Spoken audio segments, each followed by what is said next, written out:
Bayside Bevy. Playing host to a never-ending stream of customers, the largest marketplace in Hunu'iliy is replete with goods from every corner of Tural. Its proximity to the harbor ensures that cargo unloaded from the boats and barges can be transported directly to the shelves of local merchants.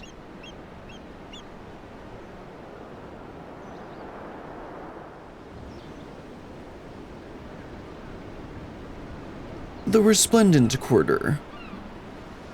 Although seemingly uniform in appearance, a closer look at these domiciles reveals the eclectic adornments added by the residents, the decorations emblematic of each inhabitant's land of origin.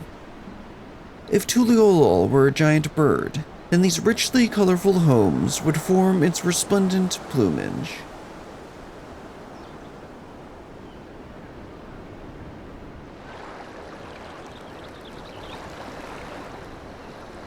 High Tide Harbor. Due to the abundance of reefs in Hunu'iliy's coastal waters, marine visitors are forced to anchor their ships out at sea and board smaller vessels to make safe landfall. The harbor's name is no idle promise, as even boats with shallow drafts can be caught on rocks when the tide is low.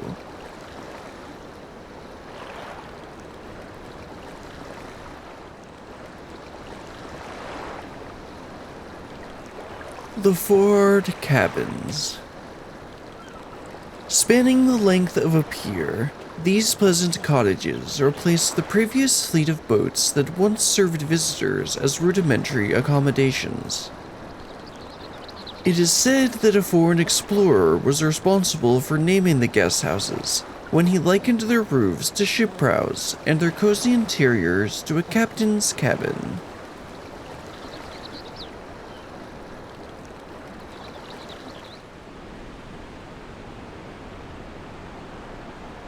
Hunu'iliy, meaning heartfire in the Hanu tongue. This lighthouse also once served as a watchtower for threats approaching from Xak Tural. These days, its only role is to warn coastal vessels away from the thundering waterfalls.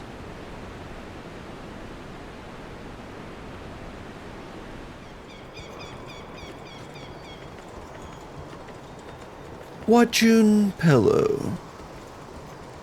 Nestled in between the mountains, the dwellings of this village are noticeably scaled down to accommodate the smaller size of its inhabitants.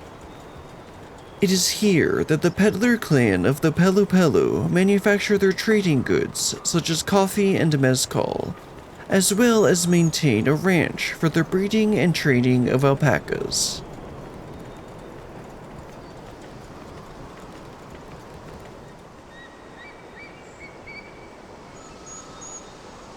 Miplu's Mate Garden.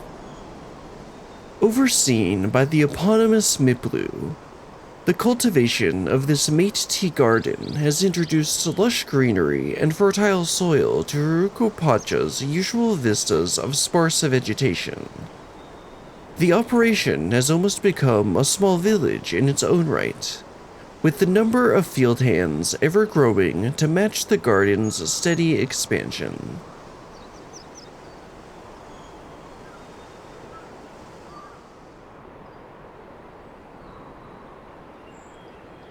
Shades of Grief. These ruins brood silently at the cliff's edge. Once a Yokoi village, it was abandoned as the giant's population dwindled. The crumbling stone houses inhabited now only by the shadows of past sadness. Locals speak of a road which long ago stretched from the settlement down into Chabayukik, but little trace of such a path remains.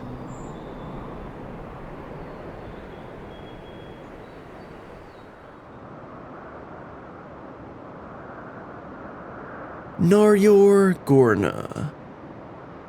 It was Valorgarmanda's fiery breath which carved these yawning craters. The blackened rocks yet flickering with an intense incendiary aether known to attract gas-based abominations.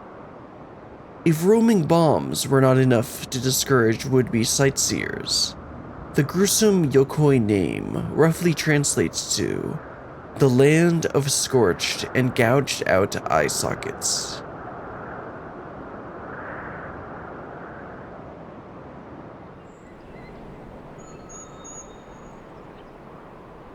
Chirwagur Saltern. This village is inhabited by a faction of Yokoi who deny the Dawn Servant's sovereignty. Thought to have held a sea in ancient times, the valley here seeps with salt-laden spring water. The residents call this natural gift a divine blessing and have built stepped salt fields into the slopes of the valley.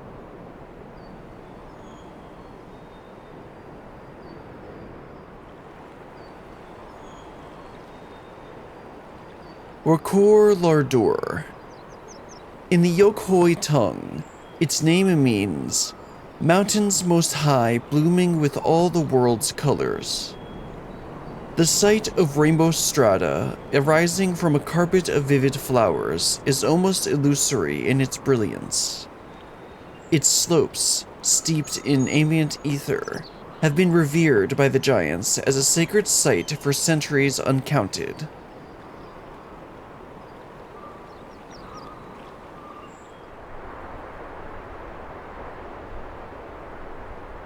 House of Winds High. One of the treetop dwellings in Kozanuakiy, the House of Winds High takes its name from an estate said to exist in the Hunu'iliy's traditional homeland. Practitioners of wind magics live here as part of their unique training, where they learn to glide down from the house's dizzying heights.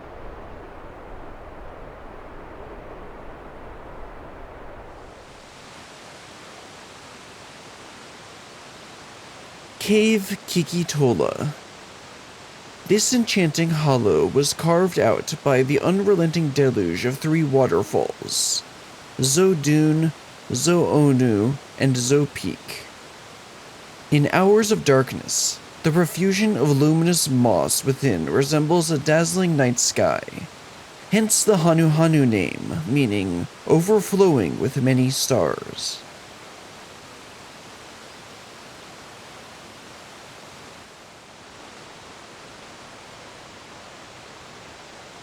Breath Between.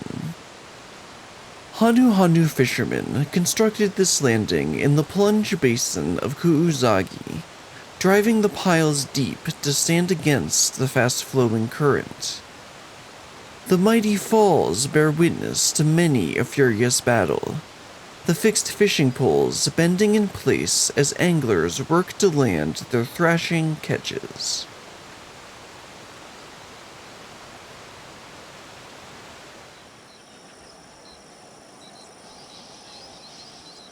Kozanuakiy. A reed-woven statue of the Hunu'iliy deity Hizaihi is ensconced here in this place of worship. The shrine is believed to stand on sacred ground, a holy dry land, blessed by the sun's rays in the otherwise swampy terrain.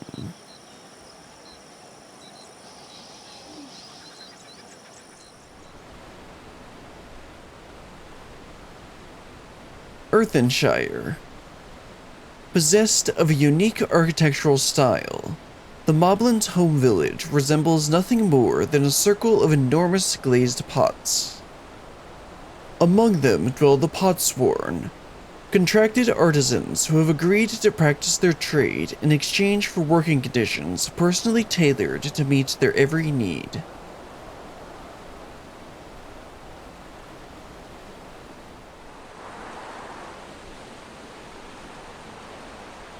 Marsh Ligaka. The sluggish currents of this marsh are fed by the waters of Miyaka Bekezoma. Its depths are crowded with aquatic grasses, the vibrant clusters of color said to be the result of fluctuations in temperature and ambient ether.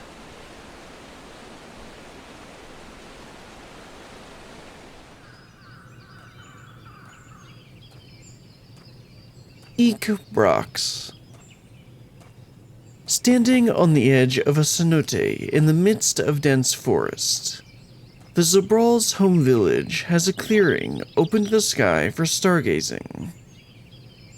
The name of this settlement means Red Rrax, a fierce beast related to the coral, and the Xobr'it the Shade is painted liberally upon the walls of their wooden dwellings.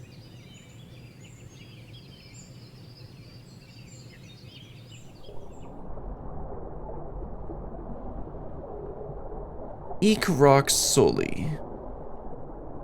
This vast lake, the Red Blood Tsoly, fills the northeastern reaches of Yak Tel. When the Xobr'it and Mumble Ja once waged war near the lakeside, it is said they consigned fallen warriors to its waters, staining its blue surface crimson.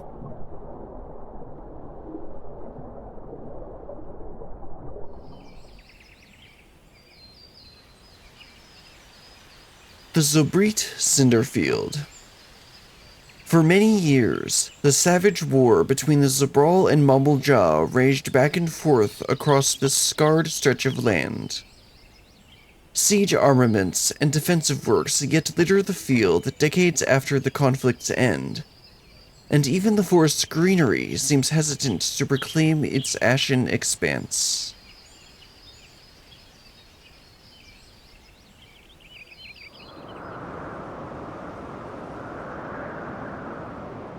Choliselvaas.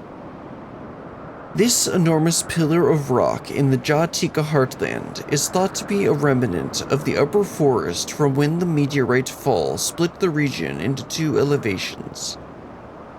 While the Mumble Ja revere the formation itself, the Xobr'it are said to hold sacred the trees which grow upon its summit.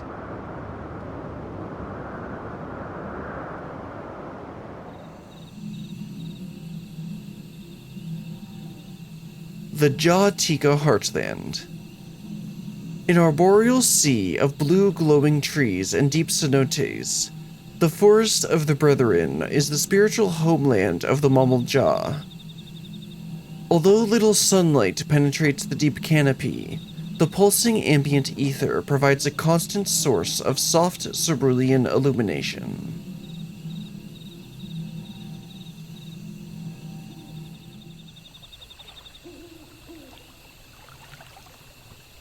Tree of Living Light. This blue-leafed tree has put down roots throughout the waters of Cenote Neozote, its twisted trunk wrapped around the crystal core of a fallen meteorite. As well as stimulating the growth of the tree itself, the core and the strange ether it emits appears to be affecting the surrounding plant life.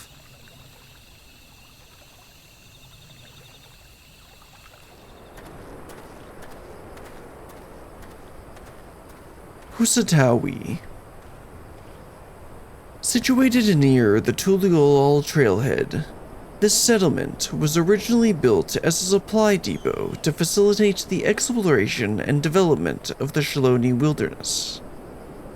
As time passed, however, a new saloon and other entertainments drew in the local cerulean miners, and within a few short years, the depot has become a thriving trading post.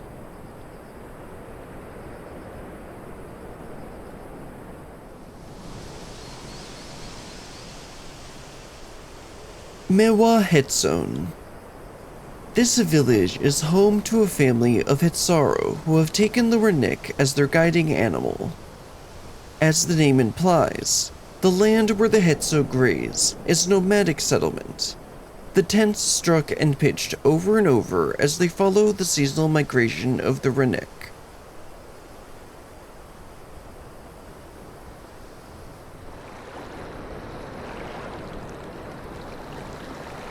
Lake Toari.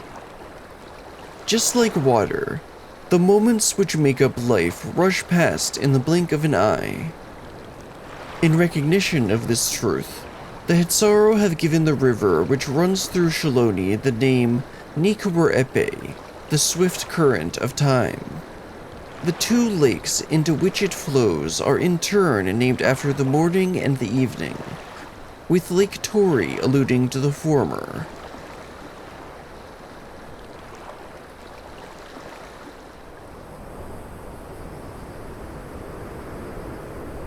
Pyaayehe'pya. Named in the Shotona language, the Hill of Many Wings has been the nesting grounds of the Mehwahhetsoan since time immemorial.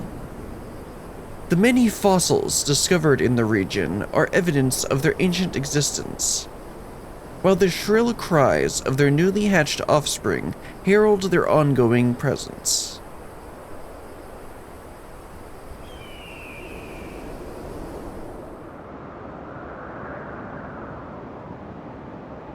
Mount Loazensasaya. The ancestors of the Tonawata are said to have stood atop this rocky plateau, puffing on rolled tobacco as they communed with the wind and the land. From this natural vantage point, one can see clear across Shaloni to Xagor the Boundless.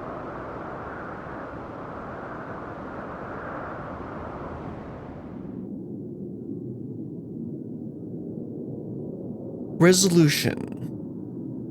Located in the government sector of Solution 9, this facility is staffed to resolve matters pertaining to welfare and employment. It is also equipped with infusion stations, machines which dispense souls in exchange for credits.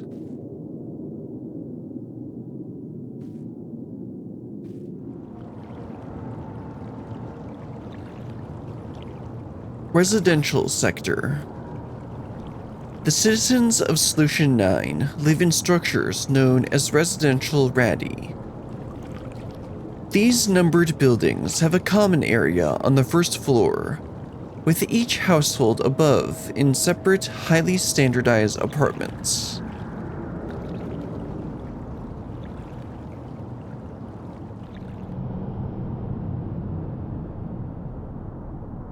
Mosaic.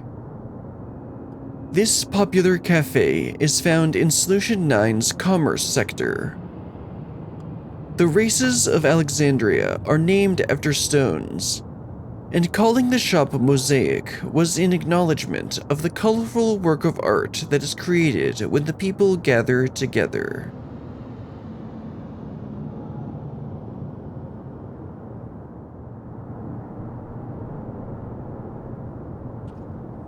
True View. Lined with bars and fighting stadiums, True View is considered the finest entertainment district in Everkeep. The district's current name is based on the popular idea that only those who gather in its back alley streets see the truth of the world. Staid and uninspired, its official name has seemingly long since fallen out of use.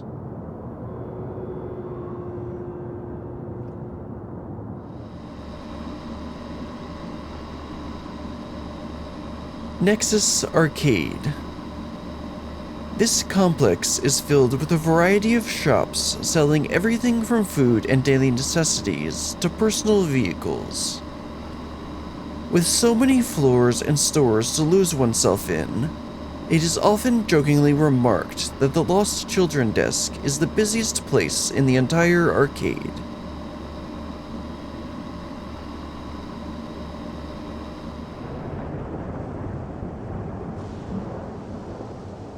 The Thunder Yards. Gigantic peals of thunder echo endlessly above this desolate plain where the very air crackles with power. Due to the frequent lightning strikes, mechanical sentries are unable to patrol here. Thus, despite the presence of energy stations and other important facilities, the area is infested with ferocious monsters.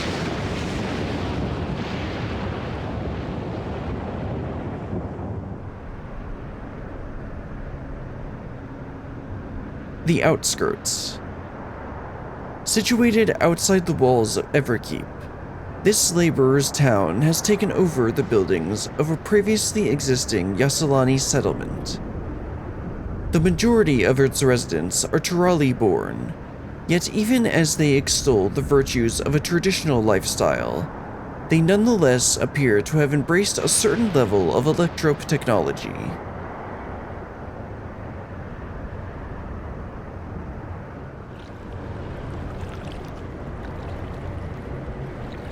Everkeep. This immense citadel was built by the Alexandrian survivors of a world-spanning cataclysm.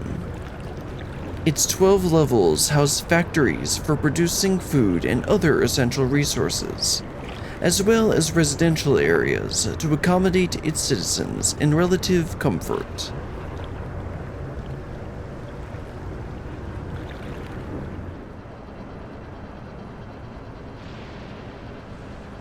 Crackling Chasm.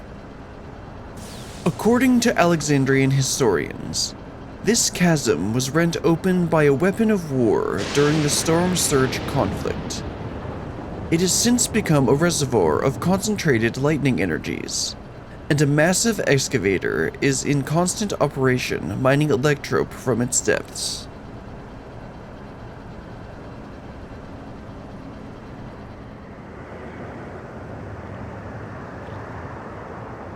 The name slates. Tucked away in a remote corner of Yas'Alani, this small cemetery is a relic of earlier times. Now that the wearing of regulators has become commonplace, the culture of digging graves has largely been forgotten, and tombstones carved with the names of the deceased considered an odd and antiquated custom.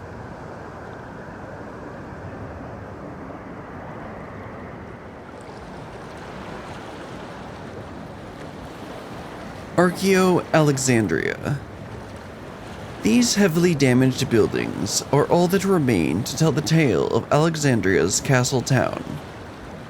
It was once boasted a thriving populace, but after the storm surge, the ravages of war combined with flooding caused by sinking foundations left behind an unlivable ruin.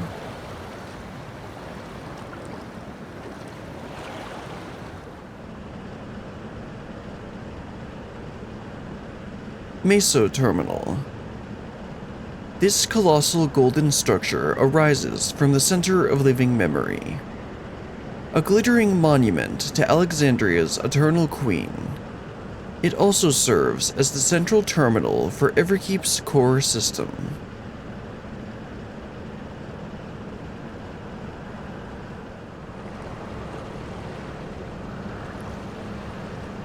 Canal Town. A resort of romance and relaxation, this charming town in living memory was designed around the element of water. In addition to traversing its enchanting canals, one can find fortune at the Font of Devotion, or explore the Daguerreau Medical Collection.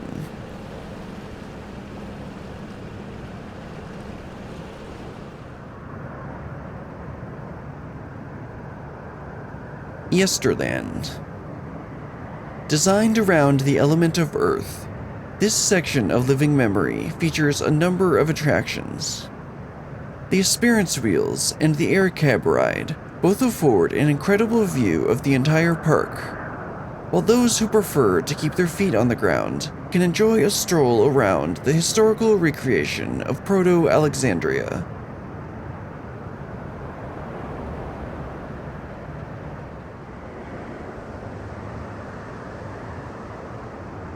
Windspath Gardens. This part of living memory takes wind as its theme. The expansive gardens providing the stage for a living exhibit of flora and fauna collected from the old kingdom of Alexandria and its surrounds. For the studious, the area also includes a comprehensive museum of nature.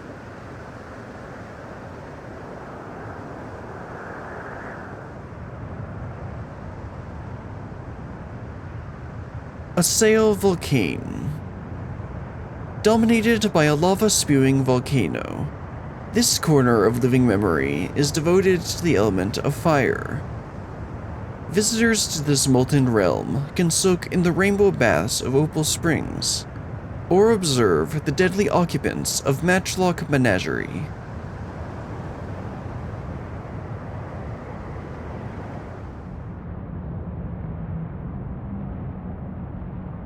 Steps of the Speaker. This set of spiral walkways holds records of Malala history and culture, though their ancestral origin is seemingly unknown. The mask-like decorations in the main hall are said to represent the reverence, adoration, and joy inspired by the presence of the Speaker, the title given to the Malala's spiritual leader.